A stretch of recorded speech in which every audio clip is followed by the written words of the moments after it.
सफल जीवन के लिए एकाग्रता ही कुंजी है। सुलझा हुआ मन एकल और ध्यान केंद्रित होता है, लेकिन डगमग दिमाग का उद्देश्य कई शाखाओं वाला और अंतहीन होता है। सफलता प्राप्त करने का एक महत्वपूर्ण अवधारणा है एकाग्रता, जो हमारे जीवन के प्रत्येक क्षेत्र में महत्वपूर्ण है। एकाग्रता न केवल हमारे लक्ष्यों और मकसदों को समर्पित होने की क्षमता को दर्शाती है, बल्कि इसका असर हमारे सोच, व्यवहार, उच्चतम प्रदर्शन की क्षमता और आत्मविश्वास पर भी पड़ता है। एकाग्रता वह गुण है जो हमें कार्य में निरंतरता और संकेतों की समझ द्वारा उच्चतम स्तर पर ले जाता है। जब हम अपने जीवन के हर क्षेत्र में एकाग्रता बनाए रखते हैं, तो हम स्वयं को संगठित और सक्रिय महसूस करते हैं। हमारी मनस्थिति उत्कृष्ट होती है और हम संकल्पित ढंग से अपने लक्ष्यों की ओर प्रगति करते हैं। एकाग्रता निरंतर स्वाधीनता और समर्पण की आवश्यकता को प्रकट करती है। जब हम अपने कार्य में पूर्णता और समर्पण से लगे रहते हैं, तो हम खुद को सत्यापित करते हैं और अपने असीमित पोटेंशियल को व्यक्त करते हैं। एकाग्रता हमें संकल्पित कामकाज में सचेत रहने की क्षमता देती है, हमें अवधारणाओं, निर्देशों और उच्चतम मानकों का पालन करने में सहायता करती है।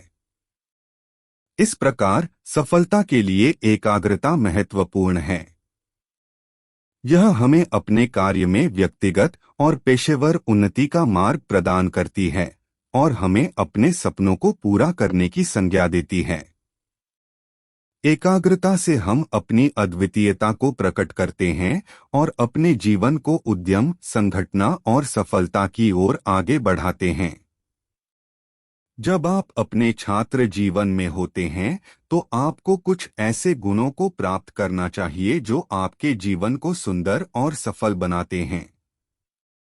छिपी हुई ताकत यानी एकाग्रता, जो हर इंसान में उपलब्ध है, जो इस धरती पर मौजूद है, उसका उपयोग आपको जीवन में करना चाहिए। इंसानों और जानवरों के बीच हम एक धैर्यपूर्ण शांति देखते हैं, जिसका उपयोग प्राणी भोजन और धन प्राप्त करने या महाशक्तियों को प्राप्त करने के उपयोग में लाते हैं। हम सभी के पास सहज शक्ति है, लेकिन अधिकांश लोगों को इसकी जानकारी नहीं है। यह शक्ति उपजाऊ भूमि की तरह है, जिसमें हम बीज बो सकते हैं, तब आपको इससे बेहतर फल मिलेगा। अपने मन को अर्जुन के धनुष की तरह लगाओ। हम सभी महाभारत की कहानी जानते हैं। गुरु द्रोण ने पांडवों और कौरवों से उस पक्षी के बारे में पूछा जो एक पेड़ की शाखा पर बैठा था। हर एक ने सामान्य और उल्टे जवाब दिए, लेकिन केवल अर्जुन ने कहा कि मैं उस पक्षी की आंख देख सकता हूं, और उन्होंने अपने धनुष को फोकस किया और उस पक्षी की आंख पर प्रहार किया। इस कहानी का इतना ही तात्पर्य है कि हमें हमारे दिमाग पर ध्यान केंद्रित किया जाना चाहिए। एक साथ कई विचार हमारे दिमाग में काम करते हैं। यदि आप इन विचारों को इकट्ठा करते हैं और उन्हें एकत्रित करते हैं, तो आप निश्चित रूप से एक नियंत्रित दिमाग के साथ हीरो बन जाएंगे। यह आवर्धक कांच की तरह है, जो प्रकाश की बिखरी हुई किरणों को जलाने के लिए एकल केंद्रित किरणों में परिवर्तित करता है।